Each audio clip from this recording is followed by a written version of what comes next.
আসসালামু আলাইকুম রহমতুল্লাহি ওবারাকাতুহু।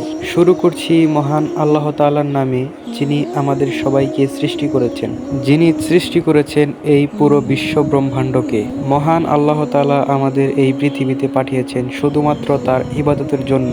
তাই আমাদের সকলের উচিত মহান আল্লাহ তাআলার ইবাদত করা এবং মহান আল্লাহ তাআলার আদেশগুলো অনুসরণ করা। ইনশাআল্লাহ আমরা চেষ্টা করব সবসময় মহান আল্লাহ তাআলার আদেশগুলো অনুসরণ করার। মহান আল্লাহ তাআলা ইসলাম প্রচারের জন্য যুগে যুগে অনেক নবী রাসূলদের প্রেরণ করেছেন। মহান আল্লাহ তাআলা নবীদের কাছে কি বার্তা পাঠিয়েছেন, কি আদেশ পাঠিয়েছেন, সেগুলো জানা আমাদের অত্যন্ত গুরুত্বপূর্ণ। আজকে থেকে আমার এই চ্যানেলে ইনশাআল্লাহ সেই বিষয়ে কথা বলা হবে। চাইলে আমার চ্যানেলটা সাবস্ক্রাইব করে রাখতে পারেন এবং আমাদের পাশেই থাকবেন, যাতে আমরা একসাথে ইসলামকে জানতে পারি এবং আল্লাহ তাআলার আদেশগুলো অনুসরণ করতে পারি। তো সবাই ভালো থাকবেন এবং সবাই আমার জন্য দোয়া করবেন। আসসালামু আলাইকুম ওয়া রাহমাতুল্লাহি ওয়া বারাকাতুহু।